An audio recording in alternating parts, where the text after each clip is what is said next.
Hello, everyone. Welcome back to the Ace Couple podcast. My name is Courtney. I am here with my spouse, Royce, and together we are, you guessed it, the Ace Couple. And one thing we do a lot on this show is talk about asexual representation in the media. Whether it's good, whether it's bad, whether it's ugly, and just what we'd like to see more of. And just recently, it came to our attention that GLAAD has released their annual Where We Are on TV report.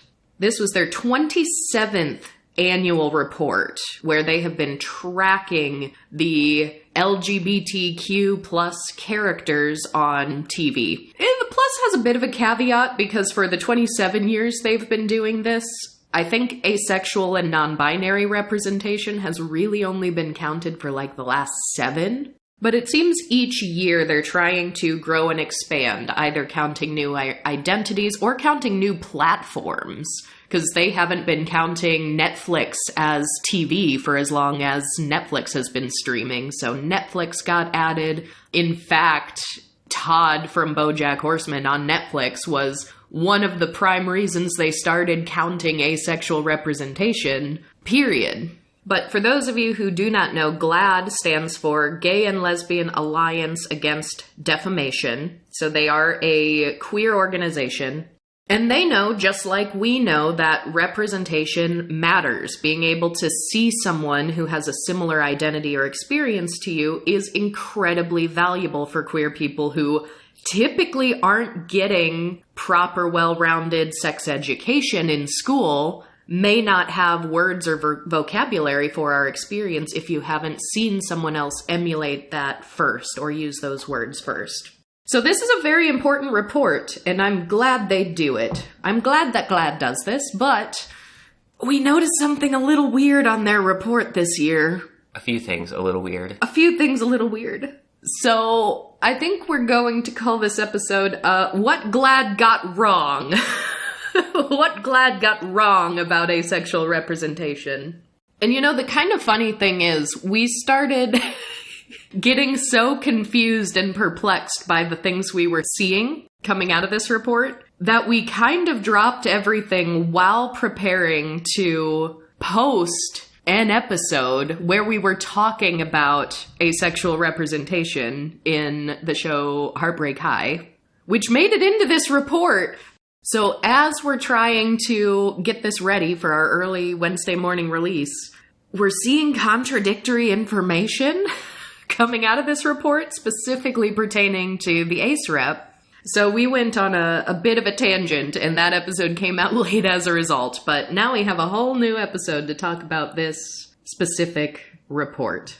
So initially, I started seeing some tweets and some articles covering GLAAD's findings. So I had to go through a couple of different steps before we pulled up the official report. But in these articles, in these tweets, they're specifically saying GLAAD is highlighting the lack of asexual representation in media because there were only 8 asexual characters counted.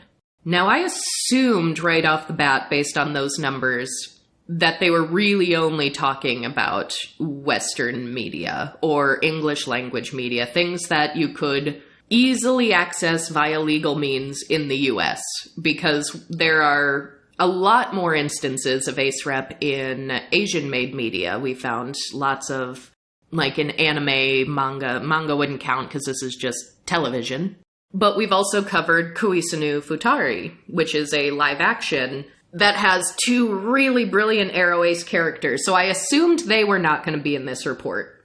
Based on that assumption, I was trying to count in my head, like, how many am I aware of, and what ones have just slipped past us somehow?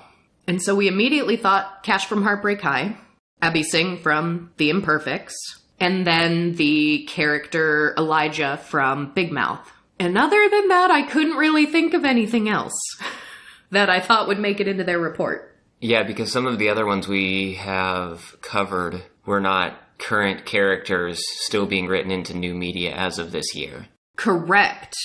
So all these articles I was reading, breaking this down, sort of giving the cliff notes, the gist, the numbers, the figures. kept saying 8 asexual characters. And I was saying, what 8? What 8 are you counting? Because I'm not going to say it's impossible that something has slipped past us, but since we started this podcast and since we started talking about representation... Usually people let us know. People let us know. Shows we never would have thought about or heard of or considered watching, people will ask us to watch. We get tagged on Twitter, we get DMs, we get emails, we get comments. Like, people will tell us if there's... Even a strong headcanon that isn't confirmed, people will tell us these days. So I was like, wow, where are these ace hidden gems? So I found the actual official report from GLAAD. And right off the bat, there is a letter from the office of the CEO, Sarah Kate Ellis. And a line from that letter says... Another oft underrepresented group also saw significant increase this year. GLAAD counted 8 asexual characters, up 2 from the previous year. So they're saying this year they counted 8, last year they counted 6. And they're saying, yeah, they're still underrepresented, but we saw an increase. And now I'm skeptical because I don't actually think there was an increase. A lot of the really, really good ace characters we've enjoyed are no longer on ongoing shows. But here's the weird thing. Once we started digging into it, because we wanted to know who these 8 characters are, because do we need to cover this? Do we need to watch these things?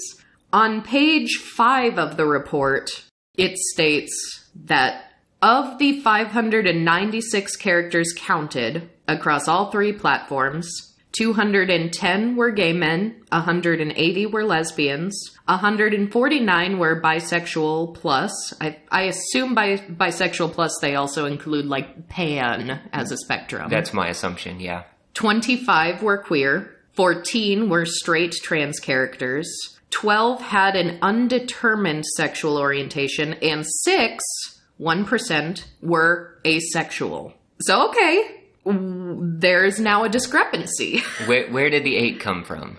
After combing this report, the only time 8 is mentioned is in that CEO's letter. So I don't know how the CEO got 8. I was willing to say it's a typo, but the word 8 is actually spelled out. So whoever typed this actually thought there were 8 characters. It wasn't just you hit the number 8 instead of 6. But the report itself in the body says there are 6 asexual characters. So, okay, we counted 3. GLAAD is saying there's 6. How do we account for that?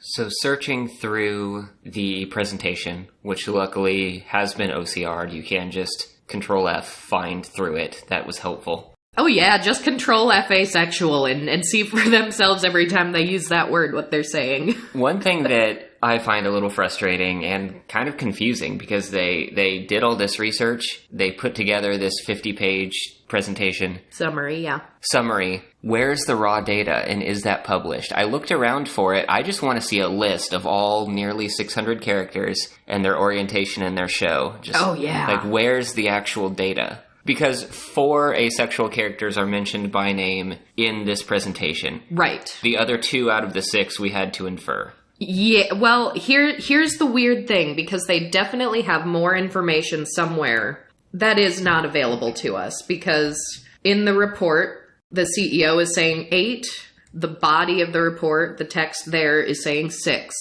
And they go through and they say, you know, here's what we found on broadcast television, here's what we found on cable, here's what we found on streaming sites. So they found that there are 0 asexual characters counted on broadcast television for the 2022 and 23 season. But then we got to the summary of cable findings, and we were baffled. We were floored. Because it said, there are 2 asexual characters counted on cable. Twins Glenn and Glenda from Sci-Fi's Chucky. So there was a lot to unpack here. One, that there was a TV series that had already aired for 2 seasons based off of the Child's Play franchise, which the first 3 Child's Play movies I watched when I was very little. So, and then I dropped off. I had no idea, one, that there was a 2-season TV series, or that they were done with 7 movies now, if you ignore the pretty much across-the-board panned remake. I'd never seen any of those movies. When I was a kid, I loved horror movies, but I didn't really have anyone who would get them for me or watch them with me. So really the only horror movie I watched, like, with parents, with family, was watching The Shining with my mom. I remember doing that a lot, repeatedly. That was a movie I watched to the point of being able to memorize the entire script, because my mom was a big Stephen King fan and read the novels, so therefore she liked the movie. But my mom never had an interest in just seeking out horror movies. So even going to, like, the Blockbuster, I'd be like, hey, Mom, can we rent this horror movie? And she'd be like, no, I don't want to watch that. And, you know, our movie rental budget at the Blockbuster wasn't enormous, so we had to pick and choose something we would both like. So even though I wanted to watch, like, the Chucky movies and things, I just never really did. And by the time I was, like, a teenager and able to rent my own movies and watch my own movies on my own, by that point, I didn't understand the concept of, like, comedy horror, and I was like, well, that movie sounds cheesy, like a killer doll, really, and look at what it looks like that sounds cheesy. Like, I wanted something to chill me to my very core. I wanted to be horrified, and I never was. Scary movies are never scary enough for me, even if they're honestly trying to instill terror into you. So I've recently found a newfound appreciation for comedy horror. But also the Sci-Fi Channel. I don't remember the last time I've watched anything on the Sci-Fi Channel. But yeah, that was the most surprising thing, because now at this point we're like, nobody was going to tell us there were 2 asexual characters on Chucky, and also no one was going to tell us that show even exists. We'd never heard of it before. So of the 6 in the report, the other 4 come in under streaming, saying that all 4 asexual characters appear on Netflix, specifically. Mm-hmm. Yeah, it's kind of weird that one of our still to this day, like, favorite ace characters was on a Netflix original, and now Netflix seems to be the only place producing new asexual characters, even if they're far more minor and not as well fleshed out, or as yet to be fleshed out. But they do state that those 4 characters that are asexual are all on Netflix. They only mention in the text, Netflix released new series Heartbreak High this year, which features an LGBTQ ensemble, including non-binary character Darren, lesbian and autistic character Quinny, asexual character Cash, and more. So they mention Cash by name, so we know that he's being counted here. But they also mention Elijah from Big Mouth by name. They say, quote, the most recent season of Big Mouth introduced Elijah, a young black teen who is coming to terms with being asexual. So they mention those 2 by name, and that's it. So of the 6 or 8, if you're reading the talking points, they only mention 4 by name. 2 from Chucky, Glenn and Glenda, and then Cash and Elijah. So we're filling in the blanks, and we're saying, well, we know Abby from The Imperfects was on Netflix for this season, so she's the next one. But that makes 5. I can't find a way to get to 6, and I definitely can't find a way to get to 8.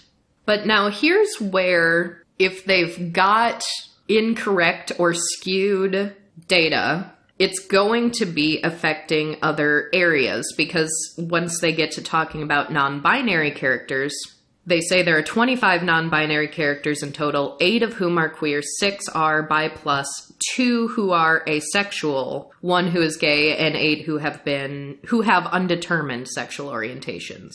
So we came to learn that the 2 non-binary ones that they're counting as asexual are Glenn and Glenda from Chucky. So now the data for non-binary characters is questionable, because we've been looking into this, but our saga continued with just trying to find at least a sixth character. Who could this possibly be, since they aren't mentioning by name?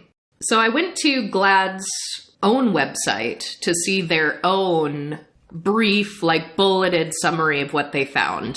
That wasn't from a third party writing a news report on it. And in their bullet point, they say there were 8 asexual characters counted in this report. So there's that number 8 again. And I'm pretty sure this is the bullet point that most people are using when they're writing articles about this, without looking into the actual study. An increase from last year's 2. Those characters appear on Chucky, Big Mouth, Heartbreak High, The Imperfects, and The Umbrella Academy.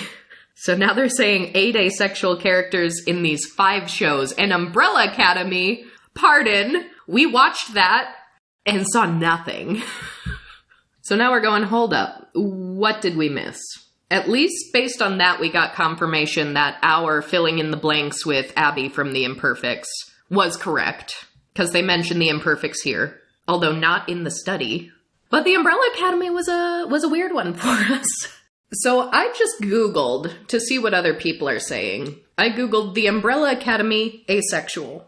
And you know what? That didn't help at all, because I just got Tumblr posts and Reddit posts and just forums of people asking whether or not 5 could be asexual.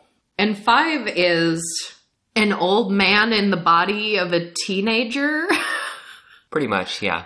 Who time travels, and his brain has gotten a little bit muddy from all the time traveling. Like, at one point, okay, I just remembered this, so now I have even more questions about the people who think that he could be asexual. Wasn't he, like, talking to a mannequin at some point? And, like, thought he was in love with a mannequin? That sounds familiar. It's been a long time. So, old man with kind of muddy brain from time traveling in the body of a child who's in love with a mannequin that no one else can talk to and seems to just be a completely inanimate object, and everyone's like, yep, that guy's asexual. Yeah, this is one of those weird ones where I just don't like the speculation. I just don't like it. So this Reddit post from a deleted user now from 3 years ago says, 5 is asexual. What are your thoughts? Just a thought I had during my recent rewatch. I mean, he's in love with a mannequin head, first of all. But just for the partner part, he was only with Dolores, who's the mannequin head, all of those years to have some sort of loving companionship, not a sexual relationship. See, someone's like, loving relationship without sex, that sounds asexual. But I'm like, that sounds like Wilson the volleyball. Like, this is a Castaway kind of a situation. Yeah, that seems a lot more fitting. It's a trauma relationship. Yeah. They go on to say he's never shown interest in anything sexual, second of all. Klaus, a sibling, brought up, you must be horny as hell after all those years in episode 2, and 5 doesn't acknowledge this comment. He's also mentally a lot older than Klaus by this point because of all the time traveling. He is, and he seems to be the one who is most tired of everyone else's shit. Yeah, he's a grumpy old man in the body of a kid. And the world just, like, keeps ending around them. Yes, yes. You could say he's just a kid, and that's why, but he's not. He's in his 50s. I suppose you could also say he's too focused on the apocalypse and never really had time to care about any of that over the years. Also, he's a bit crazy, so anyways, just a thought. And, I mean, the comments are a range of things. People are like, yeah, this is weird to speculate. I don't like it. Some people are like, yeah, that is personally my headcanon. Well, this comment says, I personally headcanon him that way. Klaus, when coming up with the backstory of being 5's dad, says, the sex was amazing, and 5's response was, what a disturbing glimpse into that thing you call a brain cell. Or that thing you call a brain. And it definitely feels like a sex repulse ace sort of thing to say. I don't know! I didn't read it as ace because of the circumstances. Grumpy old man in the body of a teenager. Also, like a sibling making up being your dad also implies, like, having sex with his mother. Yeah. As like, being grown up with, as siblings, like, adopted siblings, but still siblings. So, like, that's, I don't think the disturbing glimpse comment was just because of sex. Yeah. So I don't see it that way. And the thing is, at this point, going through all these comments, whether or not people think, yes, he is, no, he's not, it would be nice, but I don't think so, kind of the middle of the road things. To me, for a GLAAD report, it doesn't matter. It doesn't matter. It shouldn't count if there's this much speculation and we're grasping at straws. Because the point is what is actually represented on TV so that we aren't grasping at straws, what is actually there in front of us. But I thought this surely can't be. Surely GLAAD is not counting 5 as asexual because of this. Surely. But upon even more digging, we found Faye Hargreaves, who is a new character from the most recent season because timelines got all fucky. And now there's a whole new cast of these, like, how would you explain it for someone who hasn't seen it? Kids with superpowers who are all born at exactly the same time. Yeah. There's a whole new cast of them that didn't exist in the previous timeline. They're adults now. They're adults now. They were found and raised by this organization to be superheroes, basically. Yeah. So Faye Hargreaves is brand new. They get into this new timeline and they're like, wait, our dad doesn't recognize us because in this timeline, he adopted totally unrelated kids with different powers. And Faye is a new character who becomes a nemesis. Like, they're fighting her. She doesn't have eyes, but she can kind of see through these birds that she controls that kind of just, like, pop out of her back sometimes and can kind of go back into her. So I guess there's some sort of extension of herself, but they manifest as birds.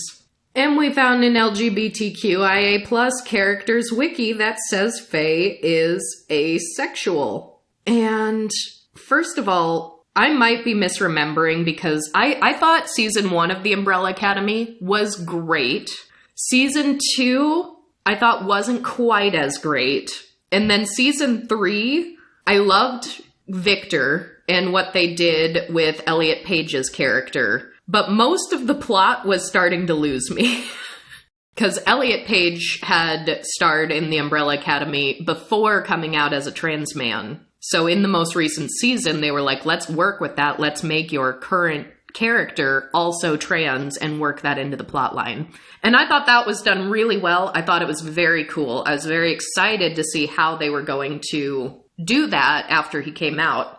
But most of the plot was, it wasn't gripping me as much as that very first season. So correct me if I'm wrong. Didn't Faye Hargreaves die?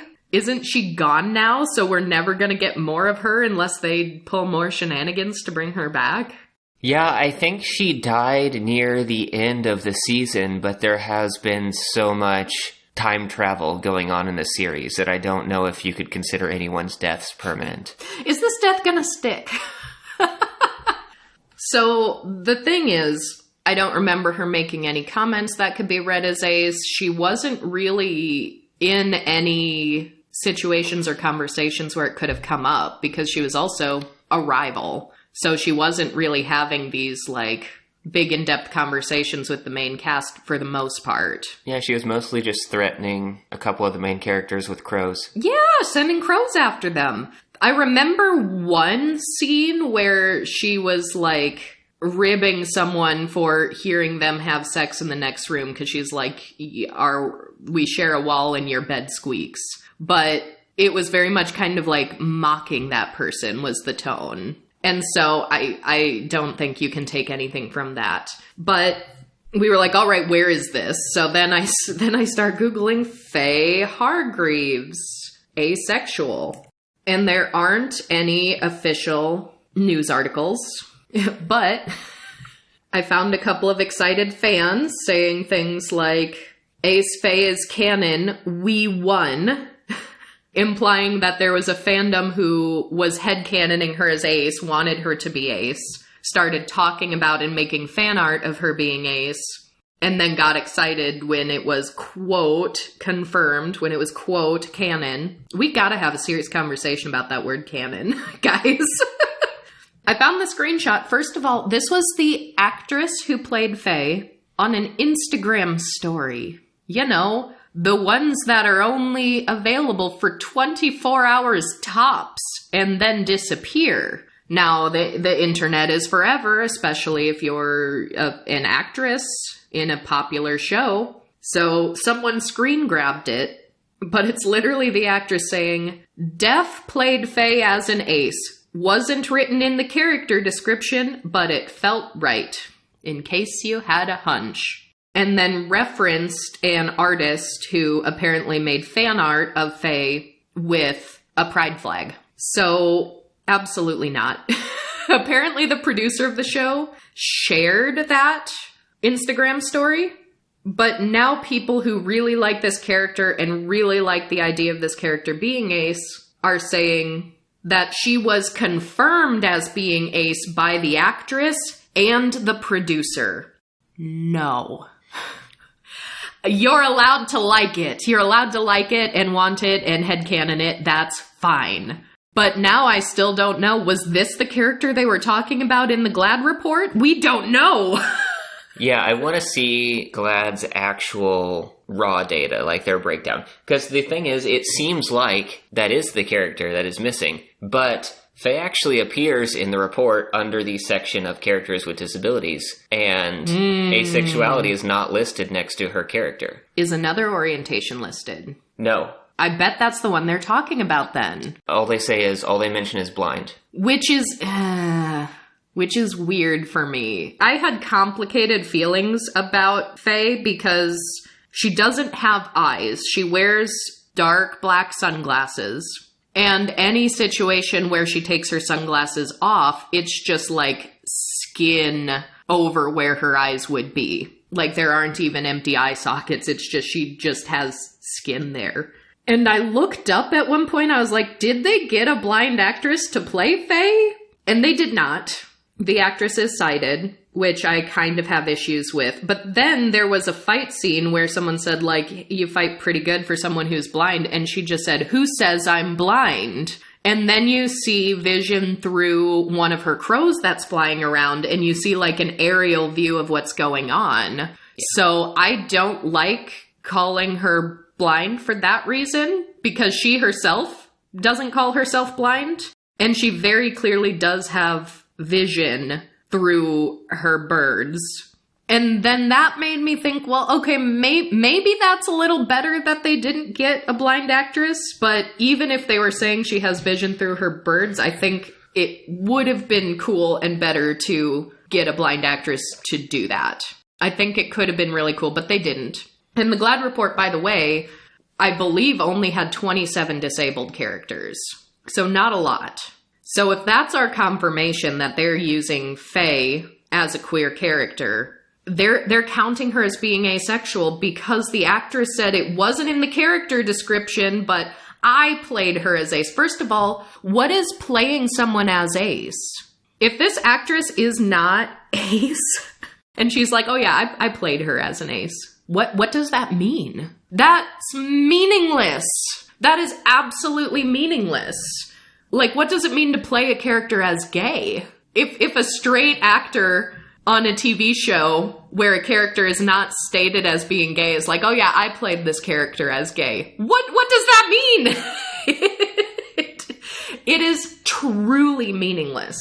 And saying, oh, I def played her as an Ace on an Instagram story, no less. Like, this wasn't even a big, like, widely publicized interview, even. So it's only the hardcore fans. It's only the people doing headcanons that are seeing this as any form of legitimate. So since she appears under the disability section and I can find no other stated orientation for her whatsoever, that's who they're talking about. And we're also seeing no other hint of anyone in the show that it could be instead. No. So now we have an actress who's not blind playing a character that GLAAD is saying is blind.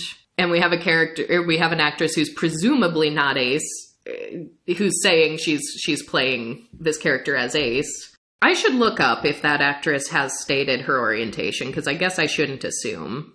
But even in that instance, I'm in favor of Ace actors, like, getting work and jobs and being real life representation, as this is a real life Ace person, but that doesn't mean all your characters are Ace either. Well, I don't know where they got this information, but on leswatch.tv, Brittany Oldford is listed as a cisgender heterosexual woman. I also saw straight listed on another website that I did not have a lot of confidence on. It seems like this actress doesn't have a ton of public information, so that may be assumed. So, like, based on that, I reject Faye's being included in this report at all, period. Altogether. Altogether. So that from the count, if we're saying that they're counting Glenn and Glenda on Chucky, Elijah on Big Mouth, Cash on Heartbreak High, Abby from The Imperfects, and then Faye from The Umbrella Academy, that's the 6. So that's probably the 6 that they're referring to, period. And that 8 came out of nowhere. Yeah, that 8 must have just missed their editorial process. That seems like a mistake. The 8 seems to come only from the letter of the CEO. But I think people are reading that letter instead of the full report, and that made it into GLAAD's bullet points, which is now making it into all of the subsequent news articles. And that 8 was also accompanied by, it is up to from last year. Well, the 8 is incorrect, so they actually got 6 last year and 6 this year. Mm-hmm. However, I don't think Faye counts, so let's knock that down to 5, shall we? And we were like, gosh, what's the deal with this Glenn and Glenda on Chucky? So we went to watch it immediately. And I gotta just say, Glenn and Glenda are non-binary. They are twins. They both use they/them pronouns.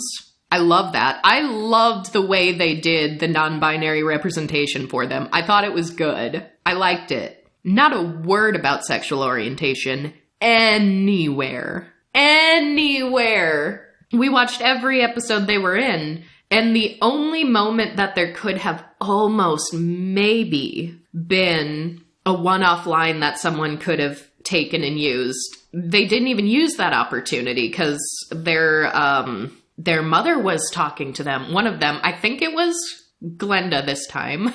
Their mother was talking to Glenda, and there was a very serious, like, oh, we need to talk, and the mother was just saying, like, oh, what's going on? Oh, are you pregnant? Because I've always wanted to be a grandmother. I thought I'd be a good grandmother. And Glenda's response was not to say anything that could be misconstrued as ace. I'm not sexually active. I'm not having sex. I'm not having that kind of sex. Or like, ew, gross. Nothing like that. They just latched on to the I want to be a grandma comment and said, Mom, can you please stop making everything about you? That was it. They're never shown in a relationship, and that's not enough evidence to say that they're ace. I'm sorry. I love them. I would love if they were canonically ace, but they just aren't. They just aren't. So that would make it 3. That would make it 3, and I'd also like to point out that half of the GLAAD report's suspected asexual characters are... Well, we have one person who's also being listed as having disability, and we have 2 people who were originally in the bodies of dolls. Yes.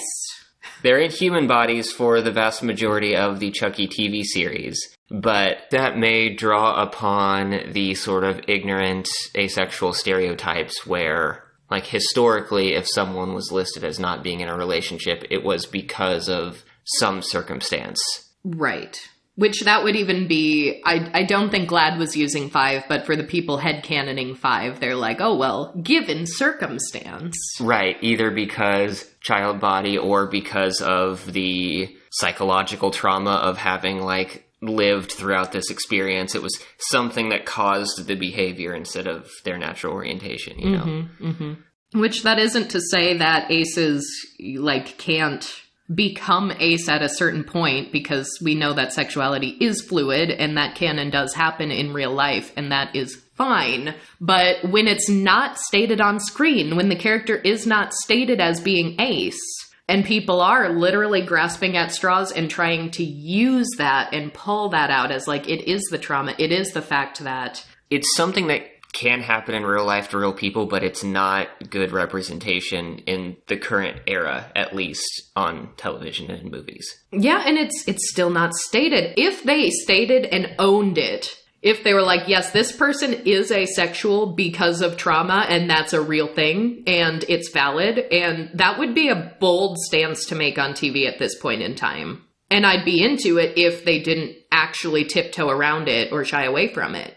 But they don't, because it's not stated. And I was even trying to find, like, where does this Glenn and Glenda asexual come from? So I did my little Google thing, Glenn, Glenda, asexual. And oddly enough, one of the first results that come up is on Avon. And this is from 2017, someone watching The Seed of Chucky. So one of the movies, which the series, like all the movies are canon in this series. The series is basically a sequel to all the movies.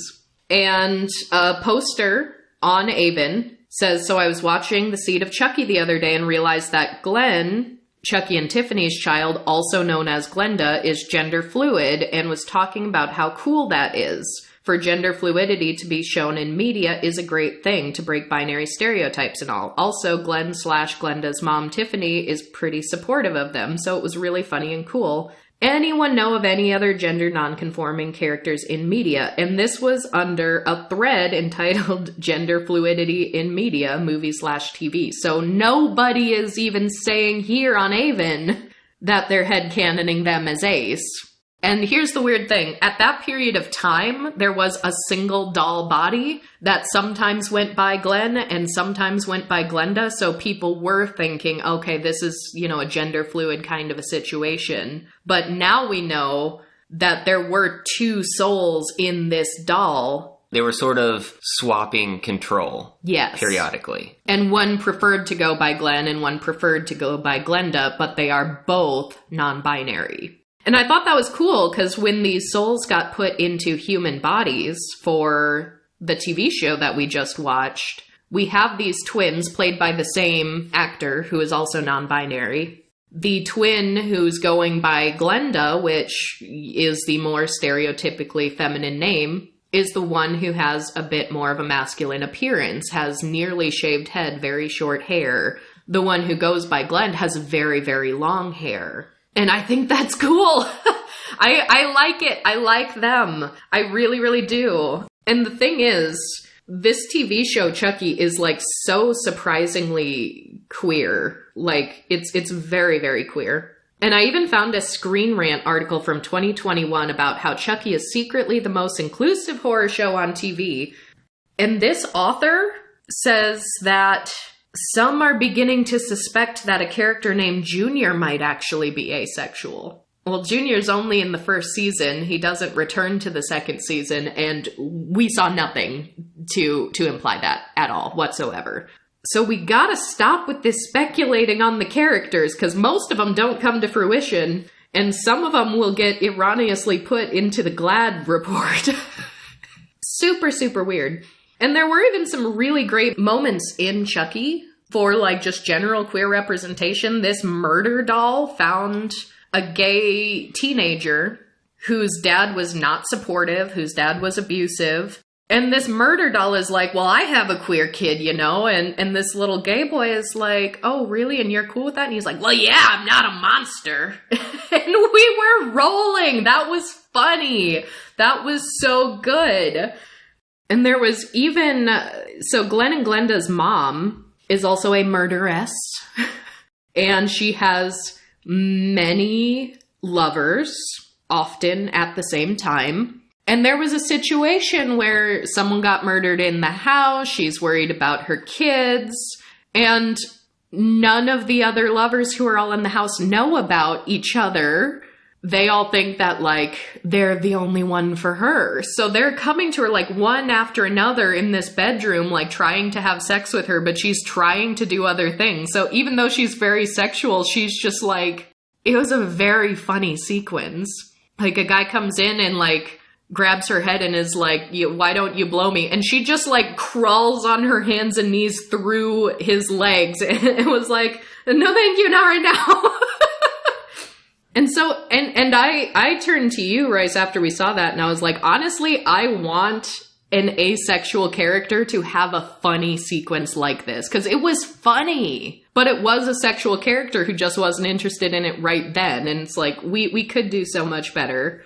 And the thing is, unlike Faye, there doesn't seem to be a sizable camp of people who are even headcanoning Glenn and Glenda as Ace, who by the end of the series are now, maybe I shouldn't say for spoilers in case any of you want to watch, they're going by different names now, but Glenn and Glenda is what people know about most.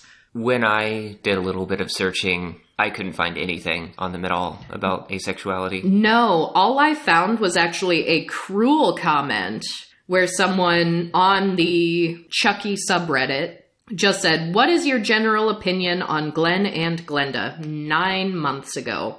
And someone made a really, mean-spirited comment saying Glenda/Glenn isn't even trans. He has multiple personalities in an asexual doll. And it's that's the only time I've seen anyone use the word asexual online in relation to Glenn and Glenda. And it's a mean comment. So what the heck, GLAAD? How? So I actually looked into their methodology because I was like, why does this count for you? And the thing is, given their own parameters that they are stating on this, these should not count. Some of these should not. First of all, the time frame is for the 2022 to 2023 season. Counts are based on original scripted series premiering or expected to premiere a new season between June 1st, 2022 and May 31st, 2023. So there was even a period of time where I was like, is there something that's set to premiere next month that GLAAD has been told there's going to be an asexual character, but they're not allowed to publish what it is yet because it hasn't gone public? That could have been a possibility, but I don't think it is because we found our 6. And of the shows we've mentioned, none of them have new seasons coming out within that time frame. Right, yes, because Chucky has been renewed for a 3rd season, but it's projected to start in autumn around Halloween season. Umbrella Academy has been renewed for a new season, but we don't have a release date yet. They are still filming, I saw, so they're definitely not going to be premiering by then. We also know that the missing 2 out of the 6 were on Netflix, specifically. Yes. And so that was another thing. It's is Faye going to make a reappearance, and are they actually going to explore asexuality on screen? It's not in the time frame that they're stating. And honestly, at this point, I think if you're going to, as an actress, and then as the producer who reshared that Instagram story, I think if you're going to do that at that point, you are obligated to actually show it on screen after that fact. I think you have to. Otherwise, that is the definition of queer baiting. You have to now bring Faye Hargreaves back for the next season. After killing her, find some reason to bring her back. The show has done it before, I guess. And actually say the word or give us a scene that is so undeniably asexual that we can get behind it. Because otherwise, why? What's the point? You're getting people excited for no reason. So that's our time frame. According to GLAAD, under their methodology, page 4 of the report, they are only counting, primetime cable television and certain streaming sites. So the streaming sites that they currently count, Amazon, Hulu, and Netflix, are the only ones that they counted prior to this year. But this year they added Apple TV Plus, Disney Plus, HBO Max, Peacock, and Paramount Plus. So now they have 8 streaming sites that they're counting. And they only count regular and recurring characters on programs that premiered between those dates. So if there is a single one-off character that comes in for one episode and says, I'm asexual, and they are not recurring, they will not count it. So the sex education character would not have counted in that year. I think if they really wanted to, they could have swung it, because she did technically show up again, because she was in the school play. Okay, so that's pretty loose on recurring. It is loose. It is loose, but I think if they're counting Faye Hargreaves as asexual this year in this year's report, even Glenn and Glenda also, nothing.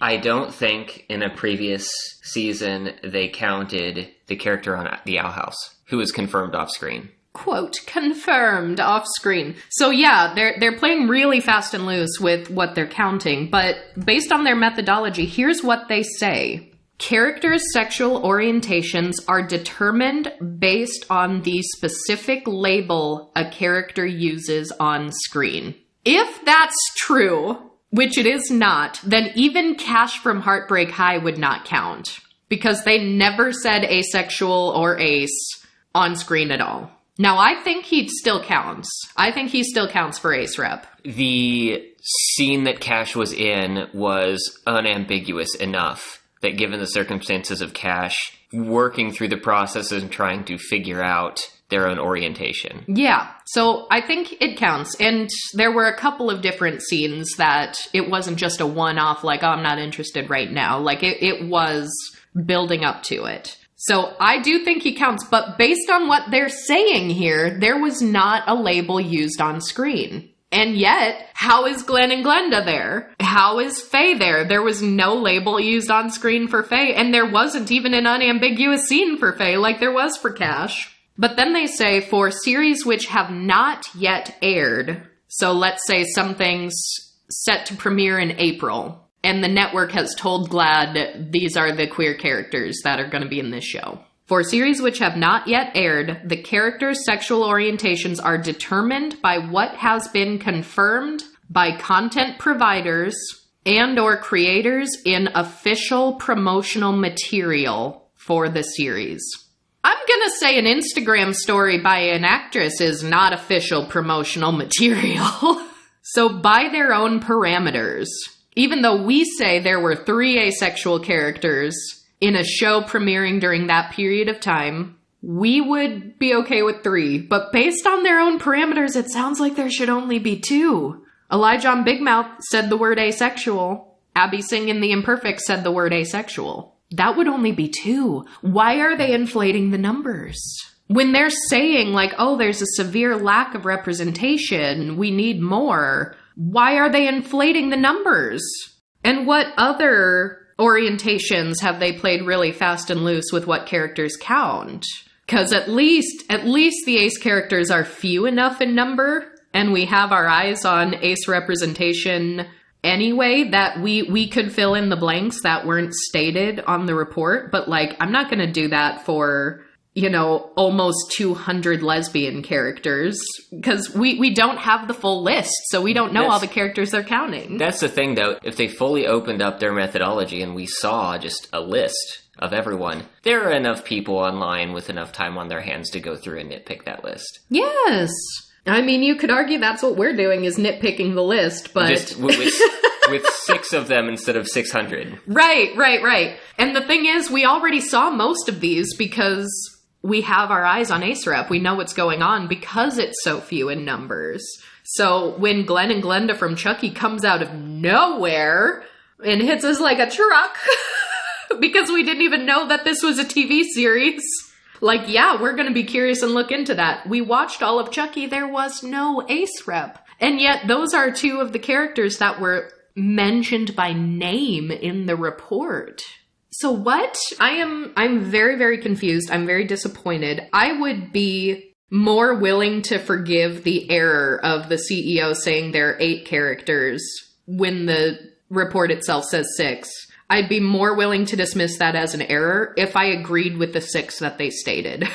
Because then I could just be out here and saying, hey, everyone, the bullet points are saying there are 8, but there are only 6. Go to this page of the report. It says there are only 6. That's your answer. That's the real number. But it's so much more complicated than that. They've made our work so much harder. Which also means that their numbers are probably off. Because now they're saying, 1% of characters are asexual. It's like, less than that. Also, I mean, we have an odd sample size because we investigated 6 characters with a widely misunderstood orientation. Yes. But that's still half of the characters we investigated were incorrect. Yes. So what's the rest of the report? Yeah, exactly. What is the rest of the report? And that's why I wanted to look into their methodology, because part of me thought maybe they didn't have anyone watching these shows, which for the entire queer spectrum, this is like way too many shows for just one or a small few people to look through and assess. So I could forgive them if they didn't have someone watch every single one of these shows. And I thought maybe, just maybe, Netflix went to GLAAD and said, we have these many asexual characters on our platform. These are the shows they're on. And maybe Netflix was fudging things? Because the thing is, at this point, these networks know that GLAAD does this. And they know that not only does GLAAD put out these official reports, There are news articles about queer representation and what GLAAD has found. And then GLAAD on their own website will occasionally do like, here are our favorite asexual characters on TV right now. Here are our favorite gay and lesbian characters. Like, they will put out articles like that. So it would behoove the networks to get on this list. And the thing is, Netflix doesn't even have to try that hard because they don't have to inflate the numbers if no other streaming site has any ace characters at all, period. But I thought, maybe this is it. It's just the network saying, hey, GLAAD, these are ace characters. Maybe, and then I thought, well, that's weird for sci-fi to say, here's the queerest show that we have. Here's the queerest horror show that's around right now. And for them to just like pump up different orientations that aren't even there, I thought that would be weird, and sci-fi probably isn't doing that. So, but we have no real way of knowing without an analysis of the underlying data. Right, we have no way of knowing, and also by their own methodology, that means they are lying about their methodology.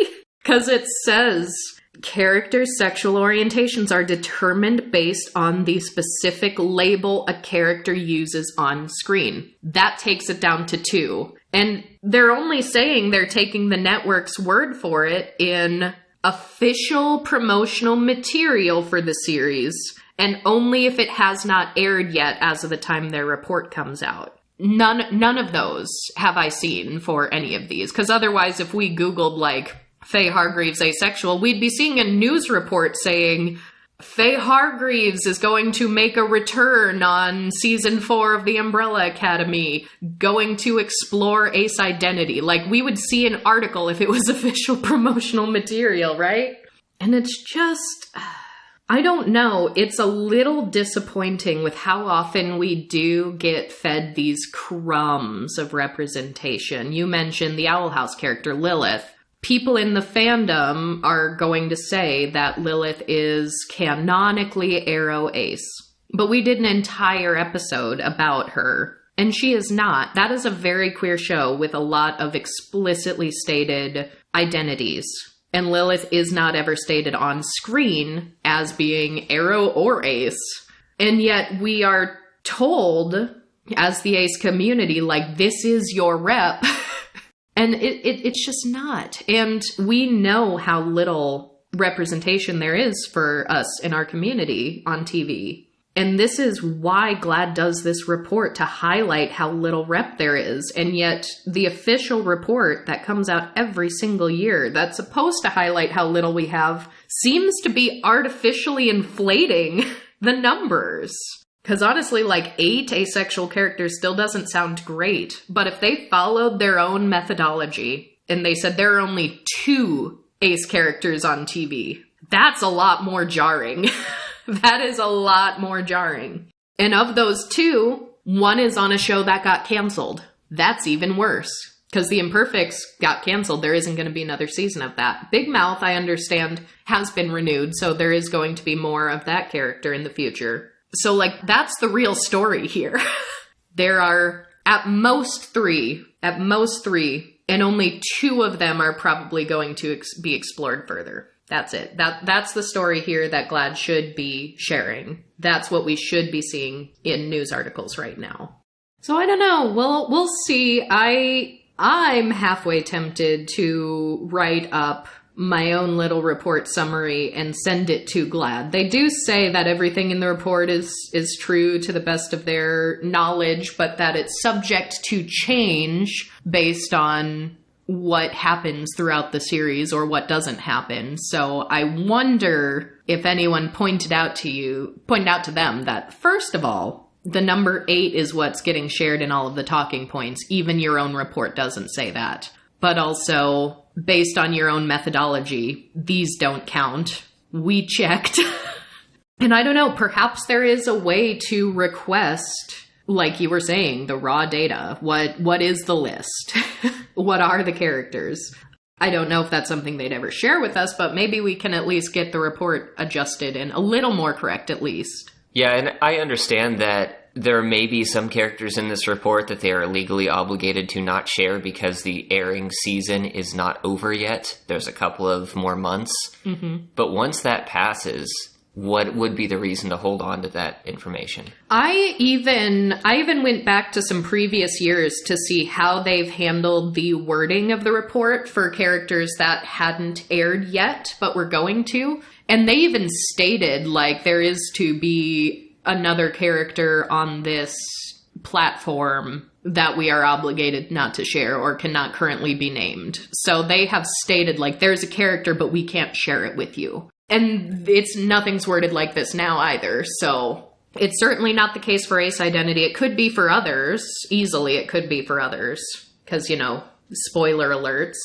And here's why it's so disappointing. GLAAD themselves say that they use the findings of the Where We Are on TV report to create change within the television industry, using it as a tool to advocate for greater diversity of representation of LGBTQ characters on television. That is a noble goal. I'm glad they do that. They've got to fix their numbers. If they're already saying 8 is far too few asexual characters, what if we told them there are only 2 or 3 based on their own methodology? Like, get on it. We need more. And I suppose that's also another good opportunity to state that we can't, as such an underrepresented community, rely on TV. We can't rely on cable, broadcast television. We can't rely on Netflix and other streaming sites because they are probably the slowest industry to actually get the representation out there. If you just want to see yourself represented in media, there are so many YA novels that are especially coming out within the last couple years that have ace rep. It is out there. We have books, we have graphic novels, we have comics, we have still not nearly enough in video games, but we do have some in video games also. And that's why we try to cover some of those things as well. We've covered so many TV characters, but we try to also say, here are books, here are video games, because we need to look to other mediums that have a more indie presence where individual ace people can say, I want to create something, and they can make it happen. It is so much harder. There are so many gatekeepers in the television industry that even when there are aces out there with a hope and a dream and a story to tell, even if they get it out there, it's gonna take time. It takes so much time before it makes it to TV. So that's something we've got to keep in mind as we continue advocating for more representation. So that is going to be all for us for today. Please make sure to let us know what you think of these characters. Do you agree with our assessment that some of them that made it into the report just don't count? Give us a comment on YouTube or tweet at us. And we will see you all next time.